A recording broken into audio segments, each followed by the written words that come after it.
रहे मुझे? Interview, solo interview. Solo interview? हाँ। हीरो नहीं आएंगे? हीरो काहे को अभी? काहे को अभी? हीरो ఎందుకు? हम सोलो करेंगे इंटरव्यू अच्छा रहेगा। कौन भेजा आपको? प्रोडक्शन भेजा। प्रोडक्शन ने भेजा। प्रोडक्शन చెప్పింది मुझे तो मैसेज नहीं किया किसी ने। सोलो इंटरव्यू చెయ్యి, గెటప్ సీను, కావ్య తప్పర్ బాగుంటది ఇద్దరు పేర్। आला फोन కాయకు? पूछती हूँ ना उनको प्रोडक्शन को। అడగవసరలా। Production very close. आप उनका स्टाइल क्या है मालूम कि रात पोरुस्ते साइड मार खतरनाक बीटर्स ఇంటికి వచ్చినానా? కాలేకే जा रहा? ఇంటర్వ్యూ అన్నా, సోలో ఇంటర్వ్యూ। కూర్చో। He said production said. అదే ప్రొడక్షన్ నుంచి నేనే కాల్ చేసిన। ఏడకన్నా అన్న, ఏడకన్నా అన్న అన్న అన్న సోలో ఇంటర్వ్యూ నువ్వు చేయి, నేను చూస్తా। సోలో అంటే మేమిద్దరే అన్న। అదే నువ్వు చేయొచ్చు, అమ్మాయిని అడుగు, నేనేం చెప్పను। I just be here. Kavya ji ji कैसा लगा? क्या? जब बाजू में बैठा ना अभी कैसा लगा? पूछा ना, అడిగావు కదా హీరో కావాలి ఆ गया। तो अच्छा लग रहा है। सेफ होना बहुत इम्पोर्टेंट है।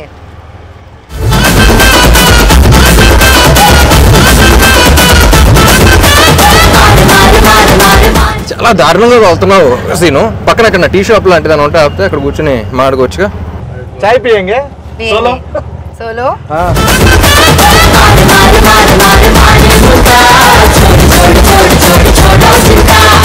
అన్న నువ్వు ఎక్కడనే ఉంటావు అన్న?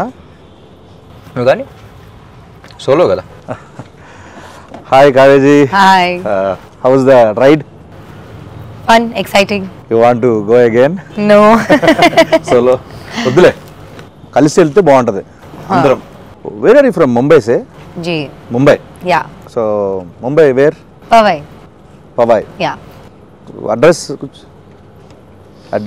అడ్రస్ లేకుండా పోతాం, ఇవన్నీ వేస్ట్ కానీ బెస్ట్ ఏంటంటే మీరు అక్కడే ఉండండి, షూటింగ్ ఉన్నప్పుడు వచ్చి చేసుకుని వెళ్ళిపోండి। ओ షూటింగ్ అయితే ఇద్దరు రావో, షూటింగ్ కరికే जाओ। जाओ। Do you workout? या I love to go to the gym. Oh, which muscle biceps or Abs. Okay. ఏమైందన్నా? ఏంటిది ఫేవరెట్ మజిలా? అంటే మనకి నాకు యాక్చువల్గా షోల్డర్స్ బాగా చేయడం ఇష్టం। చేస్తావు షోల్డర్స్ చేస్తావు? షోల్డర్స్ పర్లేదు। Is asking your favourite muscle? No I no said no no not, I didn't ask anything. Biceps, అమ్మాయి బైసెప్స్ చూసావా? కాట్ Glutes. क्या? గ్లూట్స్ అంటారు। Dude, oh dude, hi dude, oh dude, Dude. hi dude, Hi dude. Number है ना मेरा? नहीं. ले लो, लाइव लोकेशन डालो। Live location. लाइव लोकेशन पंपिच। It will end in 8 hours. Then how you will be in touch? 8 hours is enough. ఈ interview release చేస్తే యూటీజింగ్ కేసు పెట్టచ్చు తెలుసా నీ మీద? అలా నాకు చాలా ఇబ్బందిగా ఉందన్న, మీ సోలో ఎంట్రీ అంటే మీరు ఏంటన్నా మధ్యలో వెళ్ళిపోనా? చాలా ఇబ్బంది పెట్టారు నన్ను। వెళ్ళిపోనా? వద్దులే అన్న, ఈ అమ్మాయితో ఎంట్రీ చేయడం నాకు చాలా కష్టంగా ఉందన్న, ఏం అడగాలో అర్థం కావట్లేదు, అమ్మాయి ఏం చెప్తుందో నాకు అర్థం కావట్లేదు। సో నేను ట్రాన్స్లేట్ చేస్తానులే నీ భావన, కలిసి చేద్దాం ఇంటర్వ్యూ। నీ భావం ఏంటో నేను ట్రాన్స్లేట్ చేస్తాను। సో ఇది డబుల్ ఇస్మార్ట్ కాబట్టి డబుల్గా చేద్దాం। Done. చాలా సినిమాలు చేశారు తెలుగులో। So first time puri sir Ram sir combination ఎట్లా అనిపించింది? How did you Amazing. feel working with Get Up Sinus? How I feel with working. In a Get Up Sinus film where Puri sir directed, Ante- I'm doing some small role. How did you feel acting in a Get Up Sinus film? ఎంత ఉందన్న meaning దీంట్లో? అదే no no working experience. I understood. Yeah tell. It was great. It was like a very easy going shoot and I had a lot of fun. No traffic. No traffic. Sorry, no, sorry, please. Yeah, I mean amazing all in all, and I hope to do another film with them soon. I really admired Puri sir and his work initially when I came into the Telugu industry, and for the longest time I wanted to work with somebody who's we all saw the journey yesterday at the trailer launch and how he's Try speaking in Telugu, no, little, How? because he can't understand. Really? Little also? That's what जब से मैं ऐसा Like how he's speaking in Hindi, no, like not that bad, but yeah. Chala ishtam. Chala working ishtam. with Puri sir. మీరు చాలా admire చేసేవాళ్ళు. Yes, chala admire. I've never like gelled so well with the Costa and stuff as much as I have with Ram because we share a lot of same perspectives and a lot of times he's also changed my perspectives with his thought process, which is a very great thing because there is a lot I learned from Ram sir. So yeah, you're getting respect. Okay, we're happy. Ram గారి దగ్గర నుంచి మీరు చాలా నేర్చుకున్నారు, చాలా respect అంటే గౌరవం పెరిగింది. డబుల్ స్మార్ట్ స్టార్టింగ్ లో మీరు స్కంద చేసి వచ్చారు. అప్పుడు నేను అక్కడ చూస్తే మజిల్ గా చాలా స్ట్రాంగ్ గా ఉన్నారు. దాంట్లో చాలా షార్ట్ గ్యాప్ లో నేను చూడగానే షాక్. ఎంత ఎలాగా ఎంత తొందరగా దానికి ఏం చేశారు, అంత హార్డ్ వర్క్ ఏం చేశారు అసలు, అంత సడన్ గా మళ్ళీ పాత ఇస్మార్ట్ శంకర్ కంటే ఇంకా స్క్వీజ్ అయిపోయి వచ్చారు. ఎలా ఎలా ఎలా ఎలా కుదిరింది అలా మీకు? బేసిక్లీ క్లైమాక్స్ లో మళ్ళీ ట్రైలర్ కూడా రిలీజ్ అయింది కదా, సో మళ్ళీ క్లైమాక్స్ చెప్పినప్పుడు మళ్ళీ కిక్ వచ్చింది. సో మళ్ళీ ఆ ఇస్మార్ట్ శంకర్ క్లైమాక్స్ లో అలా ఉన్నాను, మళ్ళీ అలా వచ్చేద్దాం సినిమాకి. అండ్ ఆల్సో క్లైమాక్స్ లో షర్ట్ లెస్ ఏదన్నా కట్ చేస్తే నవంబర్లోనే షూట్ చేయాలి. సీజీ వర్క్ బోర్డ్ అంత ఉంది, దాని తర్వాత సంజయ్ దత్ గారి డేట్స్ అవన్నీ చాలా కన్ఫ్యూషన్ ఉంటాయి. Skanda September release, October November 2 months gap ఉంది. So I think Skanda release అప్పుడు లేను అనుకుంటా, 2 months ముందర నుంచే స్టార్ట్ చేశా. ఐ వెంట్ టు బాలీలో ఒక ప్లేస్ ఉంటే, సో మొత్తం ఫోన్లన్నీ ఆఫ్ చేసి అక్కడ 15 days 1 month అలా ఉండి మొత్తం సెట్ చేసుకుని వచ్చా. ఇంకా ప్యూర్లీ దాని మీదే పెట్టారు మొత్తం టైం అంతా. ఎందుకంటే ఇస్మార్ట్ శంకర్ ఏంటంటే యూ హ్యావ్ టు బీ, అంటే అప్పుడు అంత క్లిక్ అయిన క్యారెక్టర్ మళ్ళీ అదే ఫీలింగ్ రావాలంటే you have to be in that. ఇది బల్సిన్ శంకర్ లాగా కాకుండా ఇస్మార్ట్ శంకర్ లా ఉండాలి. నాకు అనిపించింది ఏంటంటే దానికి దీనికి జస్ట్ 1 month గ్యాప్ లో మళ్ళీ స్టార్ట్ చేసాం అన్నంత ఆ లుక్ ఉందన్న ఇస్మార్ట్ శంకర్ డబుల్ ఇస్మార్ట్ కి. సో డెడికేషన్ మాత్రం, కానీ ఆ టైం ఫ్రేమ్ లో మరీ అంత ఫాస్ట్ కూడా చేయకూడదు. ఇట్స్ నాట్ హెల్దీ, బట్ చేయాలి కాబట్టి. సో 86 to 68 మళ్ళీ ట్రైలర్ రిలీజ్ లో ఫంక్షన్ లో ఈవెంట్ లో మీరు మాట చెప్పారు ఆడియన్స్ కి ఉద్దేశిస్తూ, ఈ సినిమా బిర్యానీ లాంటిది ఇలా అని చెప్పి. సో ఎగ్జాక్ట్ గా అక్కడ ఏదో చెప్పలేకపోయారన్న, అంటే ఏదో ఒక లాంగ్వేజ్ ఒక మంచి వర్డ్స్ లో చెప్పాలనుకున్నాను, బట్ మొత్తం ఫిల్టర్ చేసి చెప్తా అన్నారు. ఇప్పుడు చెప్పాలంటే కొంచెం విడదీసి ఏ ఆడియన్స్ కి టార్గెట్, మనం ఎవరో అంటే ఎవరిని బాగా అలరించబోతున్నాం? అప్పుడు ఏం మాట్లాడే నాకు గుర్తులేదు, మాట్లాడే ముందు గుర్తులేదు, మాట్లాడిన తర్వాత కూడా గుర్తున్నా స్పీచెస్. బట్ బిర్యానీ గురించి ఏంటంటే నాకు బేసిక్లీ అనిపించింది, ఇప్పుడు కమర్షియల్ సినిమా అనగానే it's a multi genre film. అంటే యాక్షన్ ఉంటుంది, కామెడీ ఉంటుంది, రొమాన్స్ ఉంటుంది, సెంటిమెంట్ ఉంటుంది. It's like a mix of all these things. So single genre అంటే it's different way you write of script. Multi genre అంటే నువ్వు అసలు మాసెస్ అందరినీ, అన్ని సెక్టర్ ఆఫ్ ఆడియన్స్ అన్ని రకాలుగా సాటిస్ఫై చేయాలి. So it's not an easy task. So అందుకనే if you see commercial films అన్న వెంటనే success rate is very low. కానీ క్లిక్ అయితే ఇప్పుడు ఉన్న టాప్ హీరోస్ టాప్ ఫిల్మ్స్, ఇప్పుడు అమితాబ్ బచ్చన్ గారి నుంచి ఇప్పుడు అందరి దాకా ఆల్ దే ఫిల్మ్స్ నువ్వు ఆయన చూసిన వెంటనే ఆయన కమర్షియల్ సినిమాని గుర్తొస్తున్నాం. ఇట్స్ బికాస్ ఆ కైండ్ ఆఫ్ హై కానీ అది కానీ మన సినిమాలో చూస్తున్నప్పుడు వేరే సినిమాలు ఎంజాయ్ చేస్తాం, కానీ నుంచుని అరవాలనే ఫీలింగ్ రాదు, అనే ఫీలింగ్ రాదు. సో అదొక మ్యాజిక్ అది అంతే. So commercial directors, successful commercial directors అనేవాళ్ళు మెజిషియన్స్ లాగా, ఎప్పుడు ఎలా చేస్తుంది. సో నాకు ఎక్స్పీరియన్స్ ఏంటంటే ఇలా కుకింగ్ ట్రిప్కి, ఫుడ్ ట్రిప్ ఇలా వెళ్తున్నప్పుడు అబ్రాడ్లో వెళ్తే ఎక్కువ ఇండియన్ ఫుడ్ అంత ఇష్టపడరు, ఎందుకంటే వాళ్ళకి అంత కారంగానే ఉంటుంది కదా అంటారు, too much masala, you can't taste అంటారు. సో అక్కడ వాళ్ళ పాయింట్ ఆఫ్ వ్యూలో అగ్రీడ్, వాళ్ళ పాయింట్ ఆఫ్ వ్యూలో ఇది ఉండదు, కానీ మన టేస్ట్ వేరు. So even though you agree to them, వాళ్ళ పిజ్జాస్ కానీ అవి కానీ అన్ని బాగున్నా సరే, మళ్ళీ ఇండియా వచ్చి మళ్ళీ ఏదో బిర్యానీ దానికి వెళ్ళి మళ్ళీ డబుల్ మసాలా ఆర్డర్ చేసి తింటాం, దాంట్లో వచ్చి కిక్ వేరు మనకి. So that's what I thought, because ఒకరికి నచ్చదు కదా అని చెప్పేసి ఇంకోటి చేయడం, వీళ్ళకి ఇది నచ్చదు కదా అని చేయడం కాదు. సో ఒక కమర్షియల్ ఫిల్మ్ జనరల్లీ అందరికీ నచ్చేది అది. So that's why the success rate is very low. కానీ ఒకసారి క్లిక్ అయితే వచ్చి కిక్ వేరు అని చెప్పేసి. ట్రైలర్ చూసిన తర్వాత కూడా చాలా మంది మీ నుంచి ఎక్స్పెక్ట్ చేసే అన్ని ఎలిమెంట్స్ ఉన్నాయి, పూరి గారి దగ్గర నుంచి ఎక్స్పెక్ట్ చేసే అన్ని ఎలిమెంట్స్ ఉన్నాయి. యాక్షన్ ఉంది, ఎంటర్టైన్మెంట్ ఉంది, కామెడీ ఉంది, songs fantastic, full trending, so అన్నీ ఉన్నాయి. సో నాకు తెలిసి మీ నుంచి ఆడియన్స్ ఏవైతే ఎక్స్పెక్ట్ చేస్తున్నారో అన్ని డబుల్ డోస్లో ఉన్నాయి కాబట్టి డబుల్ మసాలా లాగా. సో August 15th మనకి బ్లాక్ బస్టర్ ఇవ్వబోతున్నారు definitely. Fingers crossed. Touch wood అంటారు కదా, ఇది కూడా అంటారు. మీకు ఏది టఫ్ జాబ్ అనిపించింది? ఆయనతో సీన్స్ లో పర్ఫార్మ్ చేయడమా, లేకపోతే డాన్స్ లో? Neither. Everything was She's a fantastic dancer. I would expect jail actually. She was like very high on energy basically. So దాంతో I think she really killed it. Me cinema release అయినప్పుడు కానీ, మీది హిందీలో dub అయినప్పుడు కానీ చూస్తూ ఉంటా. ఈ ఇస్మార్ట్ శంకర్ దానికి కూడా అంతే అనమాట.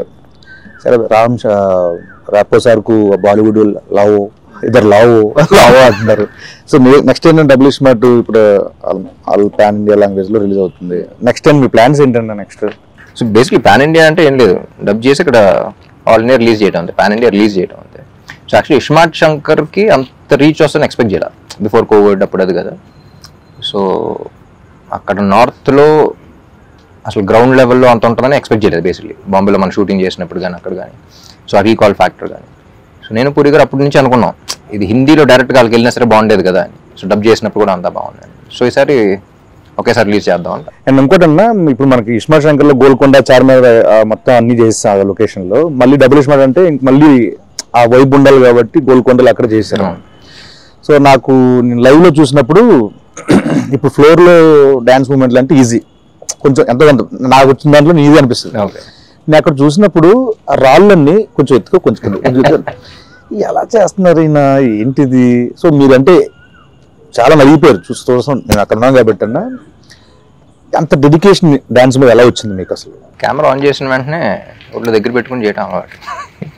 ఎందుకంటే because by the end of the day camera on చేసిన వెంటనే అక్కడ crores of people are watching you, who are investing the money, the time, their energy, ఒక ఎక్సైట్మెంట్తో వాళ్ళు ఎంటర్టైన్ చేయాలని చేస్తాం ఏదైనా సరే. సో ఫస్ట్ నేను ఎంజాయ్ చేయడానికి ట్రై చేస్తాను. దాని తర్వాత ఇలాంటి చిన్న చిన్న ఇబ్బందులు కూడా ఎన్ని బేసిక్గా ఇక్కడ బాగుంది, ఫ్రేమ్ బాగుంది, స్టెప్ బాగుంది, చేస్తే ఎంజాయ్ చేస్తారంటే చేసేయడానికి అంతే. సో కొంచెం అటు ఇటు ఉన్నా సరే చేసేయడం ఊపుతారు డెఫినెట్గా. కానీ ఎప్పుడు అలాగే ఉంటుంది. ఫస్ట్ రిహార్సల్ నేను చూస్తున్నప్పుడు అంత బాగానే ఉంటుంది, కానీ లొకేషన్లో ఎప్పుడు హీరోలకు మాత్రం వేరే సంగతి తెలియదు. కానీ నాకు మాత్రం ఎప్పుడు ఒక విచిత్రమైన ఒక పెద్ద బండరాయి ఉంటుంది, ఇక్కడ ఉంటుంది, ఇక్కడ ఇప్పుడు స్మూత్ మూన్ వాక్ చేయాలంటారు కదా, చేస్తావా? పైగా గోల్కొండ అంటే కొన్ని దిగిపోయి కొన్ని అప్ అండ్ డౌన్ బలే అబ్బో చాలా కష్టం. అది అసలు షూటింగ్ అయిన తర్వాత ఫిజియోథెరపిస్టులు చెప్తా ఉంటారు ఇక్కడ ఎందుకంటే ఇలా అయిపోయింది తెలియదంటే అప్పుడు స్టెప్ చేస్తుంటే అక్కడ స్టెప్ అమ్మర్ దగ్గర స్టెప్ అమ్మర్ రౌండ్ చేస్తాం ఇలా కాలు ఇట్లా అంటా ఉంటే అది కొంచెం హైట్ ఉంటూ ఉంటుంది, అది చాలా కష్టం అన్న అక్కడ. అబ్బో సో తెలుగు ఇండస్ట్రీ వచ్చారు, వచ్చిన తర్వాత నాకు తెలిసి ఒక mass commercial movie first time నాకు తెలిసింది. సో ప్రీవియస్ మూవీస్ కి దీంట్లో మీరు నేర్చుకున్నవి ఏంటి? I think in every set, every movie, and every team, there is something new to learn for sure. Because so many people and everybody behaves very differently. Everybody has very different ideas of working. And the best thing I learned in the industry is to like adapt myself into every team. I'm just talking team wise. So that is very crucial for me as an actor. I think one specific thing that happened new for me in Double is Smart was the fighting bit. Like having such a strong character, something like I have a fight here and there. So I've never fought ever in any other film. I've always been like very glamorous and beautiful or a rich spoiled girl or something like that. So to play this character was very different to me and natural. Okay, yeah, could be, yeah.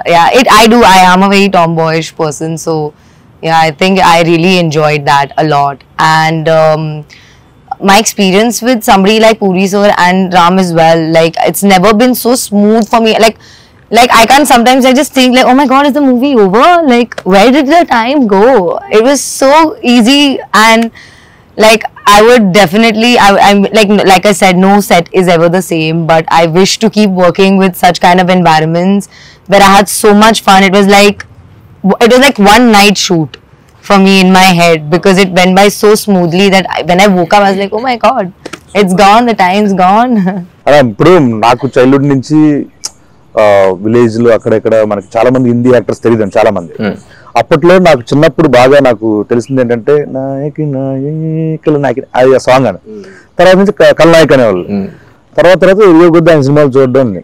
So ఈ సినిమాకి దుష్మన్ మీ opposite character Sanjay Dutt గారు Babaji, so ఆయనతో working experience ఏంటంటే? సంజయ్ దత్ గారు first script అనుకున్నప్పుడే అందరం యునానిమస్గా ఆయన పేరే వచ్చింది, అందరం ఒకేసారి ఇది అనుకున్నాం. అండ్ ఎట్టి పరిస్థితుల్లో ఆయనే చేయాలి అని ఫిక్స్ అయ్యి పాపం చార్మి కూడా చాలా కష్టపడి అప్పుడు వెంటనే దుబాయ్ వెళ్ళిపోయి తీసుకొచ్చేసింది. నేను పూరి గారు అనుకుంటాం, ఆయన చూసినప్పుడల్లా ఆయన అసలు జీవితంలో ఏం చూడలేదు, he's like seen everything. So Ranbir కూడా ఒక సినిమా చేశాడు కదా, సో అసలు లైఫ్లో ప్రతిదీ గుడ్ బ్యాడ్ అగ్లీ అన్ని ఎక్స్పీరియన్స్ చేసి వచ్చాడు ఆయన. సో తెలియని ఒక సెయింట్ ఆయన. So and even in the film it's between me and him. So అది ఎంజాయ్ చేయాలి అంటే అవతలాడికి ఆ స్టేచర్ కానీ అది కానీ మా ఇద్దరి మధ్య సీన్స్ ఎంజాయ్ చేయాలన్నా సరే. సో ఆయన అనుకున్నాం అసలు ఇట్స్ దాని ఫినామినల్ జాబ్. సాంగ్స్ లో ఎంత ఎనర్జెటిక్ పర్ఫార్మ్ చేయాలన్నా దానికి కావాల్సిన మ్యూజిక్, పైగా మీ కాంబోలో already iSmart Shankar blockbuster audio cinema పరంగా. ఆ. సో మళ్ళీ సేమ్ అంతే ఎనర్జీ సాంగ్స్ ఇచ్చారు, ఊపేస్తున్నాయి ఇప్పుడు యూట్యూబ్ లో. సో మణి శర్మ గారి గురించి. మణి గారు నేను పార్ట్ 1 అప్పుడు పూరి గారు కూడా చెప్పాను. సో నాకు one of my favourite director, music director combos Mani గారు అండ్ పూరి గారు. వాళ్ళ సినిమాల్లో కొన్ని బ్లాక్ బస్టర్స్ ఇండస్ట్రీ హిట్స్ ఉన్నాయి, కొన్ని ఆడని సినిమాల్లో కూడా ఆడియో నాకు చాలా ఇష్టం. సో ఇస్మార్ట్ శంకర్ అప్పుడు అనుకున్నాం, దీనికి అదే అనుకున్నాం. ఎందుకంటే ఇండివిజువల్ గా వేరు, కొంతమంది కలిసినప్పుడు వచ్చే energy. So I believe in that energy అలా. అండ్ నాకు తెలిసి వాళ్ళిద్దరు కలిస్తేనే నాకు తెలిసి 5 minute డిస్కషన్స్ ఉంటాయి. కూర్చుంటాం లైవ్ మాడుకున్నారు ఏంటని అప్పుడు చూస్తున్నప్పుడు కూడా జస్ట్ వెరీ స్మాల్ క్యాజువల్ ఇలా మాడినట్టు ఉంటుంది, వెంటనే సాంగ్ ఇచ్చేస్తా ఉంటాను. సో ఆ సింక్ అనేది చాలా తక్కువ మందికి ఉంటుంది. సో నేను బాగా నమ్మిన కాంబినేషన్ అండ్ బాగా ఎంజాయ్ చేసిన కాంబినేషన్. వాళ్ళు కూడా నమ్మారు. అండ్ మణి గారు ఈజ్ లెజెండ్ బేసిక్లీ. సో ఆయన ఇచ్చే ఇన్స్ట్రుమెంట్స్ కానీ, ఆయన ఇచ్చే బ్యాక్గ్రౌండ్ స్కోర్ కానీ, ఐ థింక్ ఇస్మార్ట్ శంకర్ ఇచ్చిన బ్యాక్గ్రౌండ్ స్కోర్ కానీ, సాంగ్స్ ఒక్కటే కాదు, బ్యాక్గ్రౌండ్ కూడా. Yeah, ర్యాపిడ్ క్వశ్చన్ దీంట్లో ఒక క్వశ్చన్ ఉంటుంది అన్న, దానికి ర్యాపో వర్సెస్ డబుల్ ఇస్మార్ట్ శంకర్. అదే క్వశ్చన్ కి జన్నత్ అండ్ కావ్య మీ ఇద్దరు ఆన్సర్ చేయాలన్నా. అలా ఆన్సర్ చేయాలంటున్నా. Who is more crazy, Rapo or double iSmart Shankar? Double Ismaart Shankar. Who is more crazy, Jannat or Kavya? I knew it. Who is more cute? I have to say Rapo because Double Ismaart Shankar is his character only. So either way, it's one person. Not to say Rapo. More తెలివైన. Rapo is so cute and so refreshing. Refreshing. Not like. మీరు చెప్పండి అన్న, who is more cute, Jannat or Kavya? I think both, like Kavya outside and the way you played Jannat also. I think Jannat was also very cute. The way she played it, very Cute plus cute, And, cute plus See, here you should just say Kavya because Kavya is only playing Jannat also. no, both. Yeah, no, Because you only character wise played that, also. but- Yeah. Who has more sense of humor, Rapo or Double Ismaart Shankar? Ram is very funny. Definitely. I find him extremely hilarious. Yeah, we laugh all the time. Jannat or Kavya? I laugh at Jannat. I laugh with Kavya. Yeah. Who is more hot, Rapo or Double Ismaart Shankar? Double Ismaart Shankar, he's very hot-headed. Very hot-headed. Who is more hot, Jannat or Kavya? You can say both. Jannat can only be hot if Kavya is hot, no? So it's Kavya. Yeah, see. Who is more smart, Rapo or Double Ismaart Shankar? Rapo. Double Ismaart, I think he's more smart. He is both, he is Double Ismaart. Rapo and him. Because if it was not for him, he would never be able to portray Double Ismaart and be loved by people, you know what I mean? So it's definitely Rapo. And the way he plays it. అని మీరు చెప్పండి, కావ్యనా లేకపోతే జన్నత్? ఎవరు Be smart that. Jannat కన్నా ఈ అమ్మాయి smart actually. ఎందుకంటే జన్నత్ కొంచెం ఎంటర్టైనింగ్. ఫస్ట్ సీన్ ఒకటి ఉంటుంది, ఈ అమ్మాయి ఆటో కోసం వెయిట్ చేస్తున్నప్పుడు అది ఉంటుంది కదా, ఆటో అక్కడ కాలు పెట్టి వచ్చి ఇద్దరు వస్తే కాజానే అంటాడు, అంటే కొంచెం ఉద్దరు చూడోగే అంటే అయిపోయిందా అనుకున్నాం. అసలు ఎవడన్నా ఇలా అంటాడు ఆటోలో కనపడితే అమ్మాయిని ఎక్కుద్దా, బుద్ధుల అమ్మాయి ఎక్కుద్దా అనుకున్నాం. Jannat definitely is not smart. Okay మామాస్, ఆగస్ట్ 15th ఇస్మార్ట్ శంకర్ తర్వాత డబుల్ ఇస్మార్ట్ తో మిమ్మల్ని అందరినీ August 15th double dose entertainment తో, డబుల్ డోస్ ఎనర్జీతో రామ్ గారు పూరి గారు కాంబినేషన్ లో వస్తున్న డబుల్ ఇస్మార్ట్ శంకర్ ని చూసి థియేటర్లో బద్దలాసిపోయేలా ఎంటర్టైన్ అవుతారని మనస్ఫూర్తిగా కోరుకుంటూ, see you there August 15th in theatres. Thank you so much. Double iSmart మార్ ముంతా చోడ్ చింత.